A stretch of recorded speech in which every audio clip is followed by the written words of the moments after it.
Hello everyone, কেমন আছেন সবাই? আশা করছি সবাই ভালো আছেন, সুস্থ আছেন, আর আমরাও ভালো আছি। আমি মৌমিতা, আমার নতুন আরেকটি ব্লগে আপনাদের অনেক অনেক স্বাগতম। দিনটা ছিল বুধবার।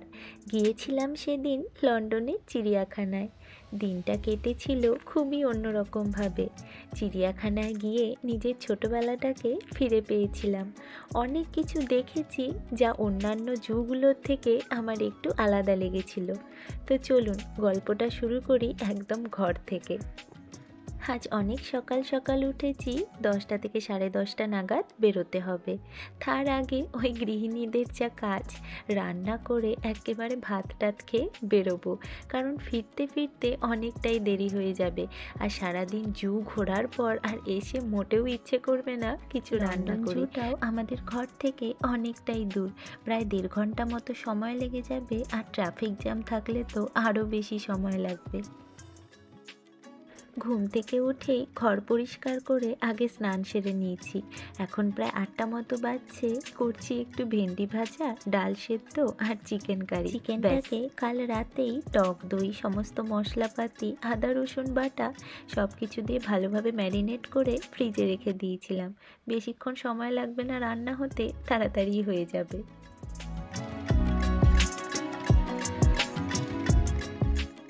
যাক, রান্না তো হয়ে গিয়েছে, এবার একটা বড় কাজ বাকি রয়েছে, সেটা হলো ইভানকে খাওয়ানো।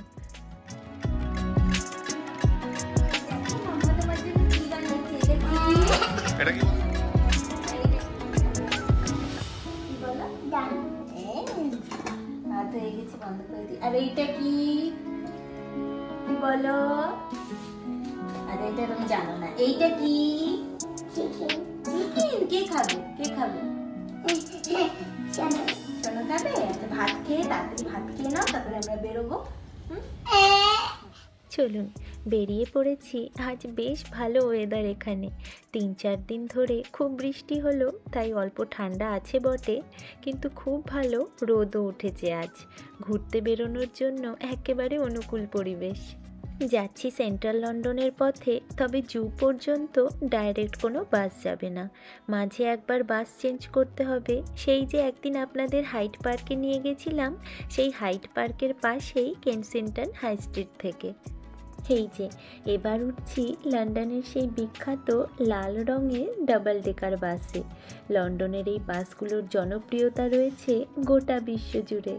আমরা সবাই হয়তো লন্ডনের এই লাল ডাবল ডেকার বাসগুলোর সাথে কম বেশি পরিচিত, কিন্তু কখনো এটা ভেবে দেখিনি যে এই সব বাসগুলোর রং আর ধরন একই রকম কেন। তবে এই প্রশ্নটা আমার মনে এসেছে অনেকবার। জানতে পারলাম সেই 19-এর দশকে কোম্পানি তাদের অন্য প্রতিদ্বন্দ্বীদের থেকে আলাদা করার জন্যই লন্ডনের বাসগুলোকে লাল রং করার সিদ্ধান্ত নেয়। ভাবলাম এত পুরনো আর এত জনপ্রিয় বাসগুলোর ভেতরটা কেমন হয় সেটা একটু শেয়ার করি আপনাদের সাথে। তৎকালীন সময়ের স্ট্রাকচার অনুযায়ী বাসগুলোতে বেশিরভাগ রোতেই মুখোমুখি সিট রয়েছে। সেটা না হলে হয়তো সিট ক্যাপাসিটিটা আর একটু বেশি হতো। আর ডান দিক দিয়ে এই দেখুন এই সিঁড়ি ওপরে উঠে যাওয়ার জন্য। তবে এই সিঁড়িটা শুধু যে প্রথমের দিকেই রয়েছে তাই নয়, পেছনের দিকেও কিন্তু এই একই সিঁড়ি রয়েছে, মানে দুদিক থেকেই ওপরে ওঠার অ্যাক্সেস করা যেতে পারে। এই যে কৃষ্ণেন্দু পেছনের দিকে বসেছে, আর এটা হলো পেছনের সিঁড়ি, আর এটা হলো পেছনের দিকের দরজা। এই সিঁড়িটা দিয়েও ওপরে উঠে যাওয়া যায়। চলুন ওপরটাও একটু দেখে আসি বরং কীরকম। এই যে সিঁড়ি দিয়ে আমি ওপরে উঠে চলে এসেছি। ওপরটা একেবারেই সিম্পল বাসের মতন, তবে ওপরের দিকের প্রথম সারিতে বসে যাত্রাপথে রাস্তার দুপাশে সুন্দর দৃশ্য কিন্তু খুবই মনোমুগ্ধকর।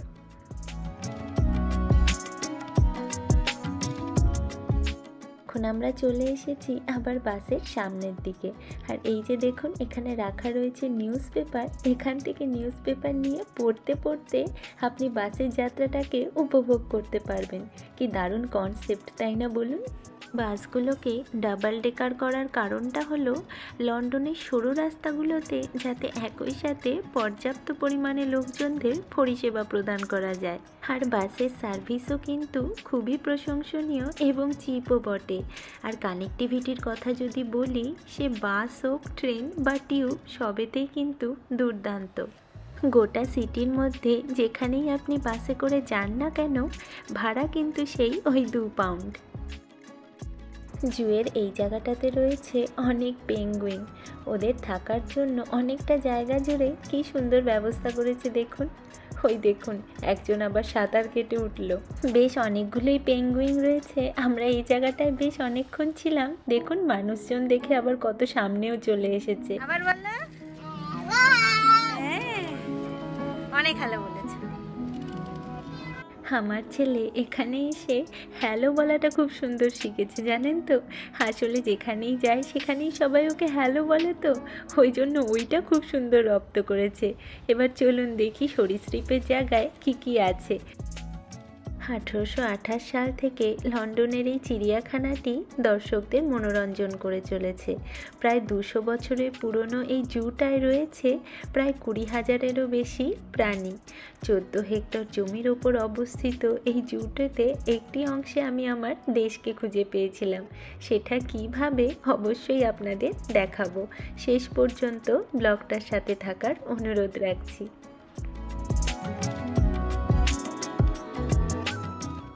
এই হলো কোমোডো ড্রাগন। ওই কাচের ঘরের মধ্যে এইভাবে প্রাণীগুলোকে রাখা হয়েছে, দেখলেই কেমন গা শিউরে উঠছে বলুন। ওই দেখুন, ঘরটার মধ্যে আবার এসিও লাগানো আছে। এটা হলো বিশ্বের সবথেকে বড় গুইসাপ প্রজাতির প্রাণী। এদের নাকি ইন্দোনেশিয়ার দিকে বেশি দেখা যায়।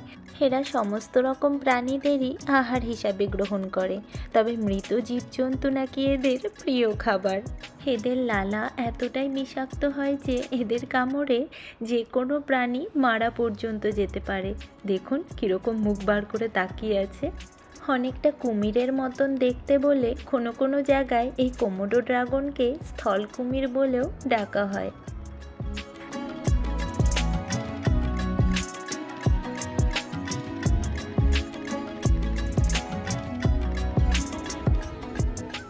এই টিকটিকির মতন প্রাণীটার নাম হলো ব্লু ট্রি মনিটর।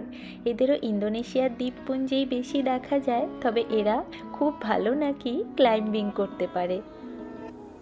এই অদ্ভুত টাইপের ব্যাঙটার নাম হলো টিটিকাকা ফ্রগ। এরা প্রধানত ওই জলের নিচেই বসবাস করে এবং নিজের শরীরের চামড়ার সাহায্যেই শ্বাস প্রশ্বাস গ্রহণ করে থাকে। ওই দেখুন, ওটা হলো আমি সাপেদের অনুভূতি অনুযায়ী, মানে এই ক্যামেরাটা হলো হিট ডিটেক্টর ক্যামেরা।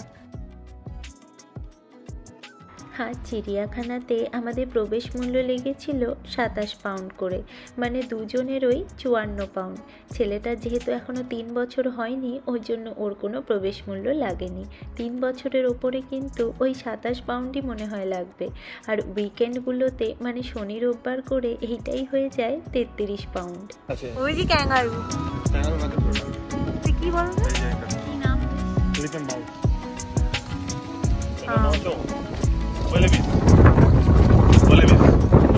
হেঁটে যাচ্ছে, এটা কি পাখি? ইভান তো এমু পাখি দেখে খুব খুশি, সব জায়গায় গিয়ে জিজ্ঞেস করছে এটা কি ওটা কি। ও আজকে প্রচণ্ড পরিমাণে এক্সাইটেড এত কিছু দেখে, আর সবাইকে গিয়ে বলছে হ্যালো এমু পাখি, hello penguin, hello Flamengo, hello snake. এই ডোমটার ভেতরে ছোটো মতো একটা বাটারফ্লাই গার্ডেন মতন করেছে, তবে ঢুকেই ভেতরটা কিন্তু খুব গরম ছিল। আর এটা মনে হয় খুব রিসেন্টলি করেছে, কারণ প্রজাপতিগুলো খুবই ছোট ছোট ছিল। আমি খুব একটা বড় প্রজাপতি সেখানে দেখতে পাইনি। সব জায়গায় এরকম অ্যারো দেওয়া আছে ডিরেকশনগুলোর জন্য, কোনো অসুবিধা হবে না। ওইদিকে গরিলা আছে, তো আমরা ওই দিকটায় যাচ্ছি। গরিলা দেখতে ঢোকার আগে এই বোর্ডটা চোখে পড়েছিল, যে কারণে আপনাদের বলেছিলাম যে আমার একটু অন্যরকম লেগেছিল এই চিড়িয়াখানাটা। এই দেখুন না, গরিলার পুরো পরিবার রয়েছে এখানে। মা, বাবা, দাদু, দিদা, বাচ্চা কাচ্চা নিয়ে মোট 6 জন গরিলা রয়েছে এখানে। ওদের আবার সবার আলাদা আলাদা নামও রয়েছে, তবে বাচ্চা দুটোর নাম এখনো ঠিক করা হয়নি। দেখাও দেখাও, চলে যাচ্ছে ওদিকে।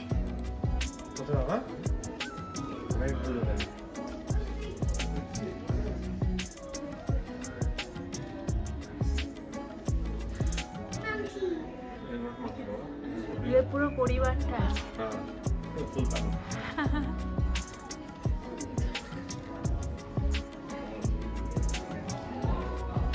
বাবা দেখেছো, সেই জন্ম হয়েছে 2 মাস আগে।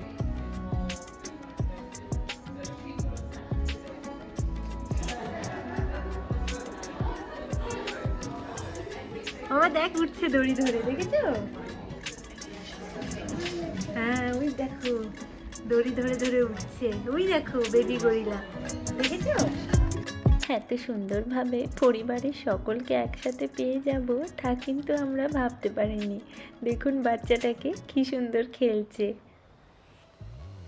প্রথমে একবার এসে বাঘবাবুকে দেখে গিয়েছিলাম, তখন আবার ঘুমোচ্ছিল, তাই আবারও ঘুরে এসেছি যে উঠেছে নাকি দেখার জন্য।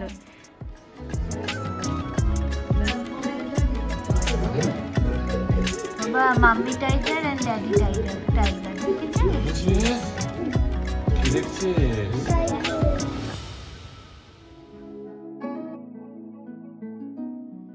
চলুন জঙ্গলের রাজামশাই সিংহকে এবার দেখে আসি।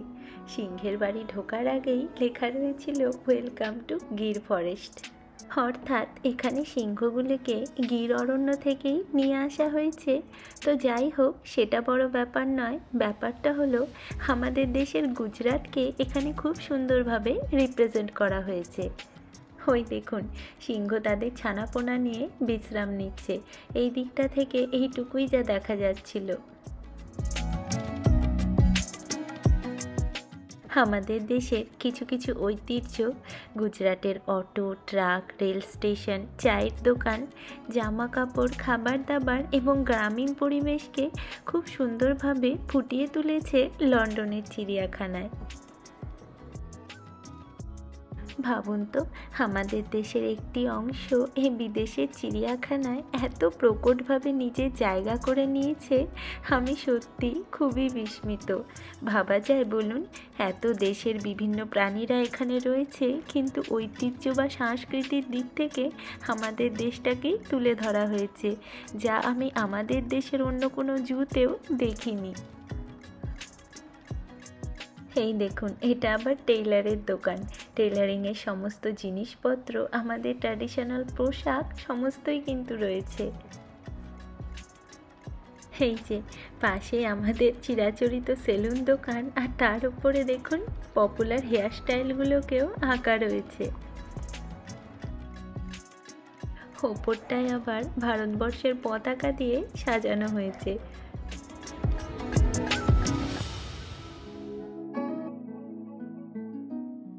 সব থেকে অবাক করা বিষয় আমার এখানে লেগেছে, দেখুন ঠাকুর হনুমানের ছবির সামনে জ্যান্ত হনুমানকে বসিয়ে রেখেছে।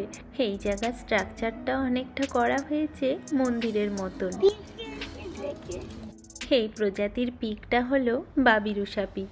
দেখুন মুখের ওপরে কেমন 4টে বাঁকানো দাঁত রয়েছে। আমি তো বাবা প্রথমবার দেখলাম, তবে জানতে পারলাম যে এই প্রজাতিটা নাকি প্রায় পৃথিবী থেকে এখন বিলুপ্ত হওয়ার দিকে।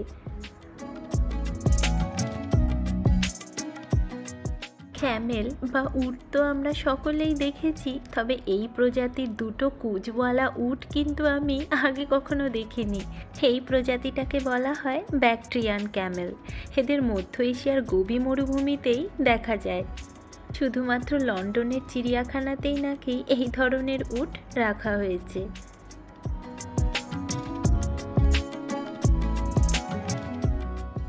এই বানর মশাই কলা খেতে খুবই ব্যস্ত রয়েছে। চলুন আমরা বরং অন্য দিকটায় কি আছে দেখে আসি।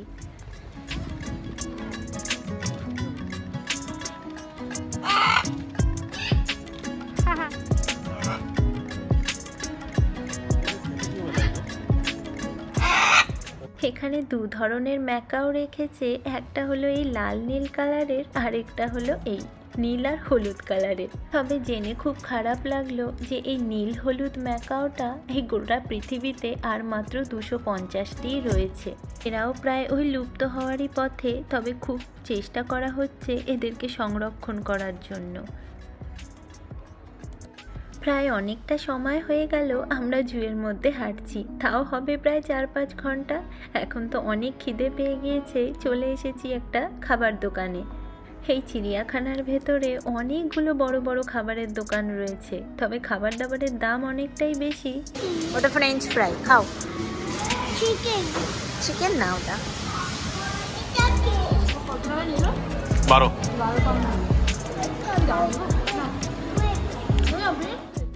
নিয়েছিলাম একটা পিৎজা আর ফ্রেঞ্চ ফ্রাই।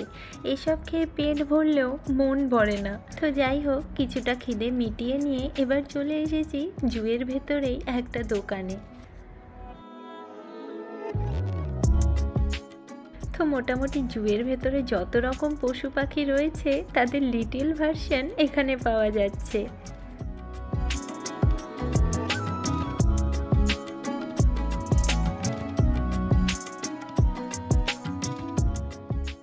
যতটা দেখেছি আরও কিছু পশু পাখি ছিল যেগুলো ওই দিন মিস হয়ে গেছে। আসলে শেষের দিকে ইভান টায়ার্ড হয়ে ঘুমিয়ে পড়েছিল, তাই আমরাও আর বেশিক্ষণ ঘুরিনি। তবে এই দেখতেই আমাদের সারাটা দিন লেগে গিয়েছিল। তো চলুন আজ এই পর্যন্তই থাক। আজকে সারাটা দিন আমাদের সাথে থাকার জন্য আপনাদের সবাইকে অনেক ধন্যবাদ। সবাই সুস্থ থাকবেন, আনন্দে থাকবেন। ফিরবো আরেকটি দিনের অভিজ্ঞতার গল্প নিয়ে। ভিডিওটা ভালো লাগলে প্লিজ একটা লাইক করে দেবেন, কমেন্টে জানাবেন আপনাদের মতামত কেমন লাগলো। ভালো লাগলে আমার ইউটিউব পরিবারের সদস্য হয়ে পাশে থাকবেন। আজকের মতন তাহলে টাটা, দেখা হবে পরবর্তী আরেকটি ব্লগের সাথে।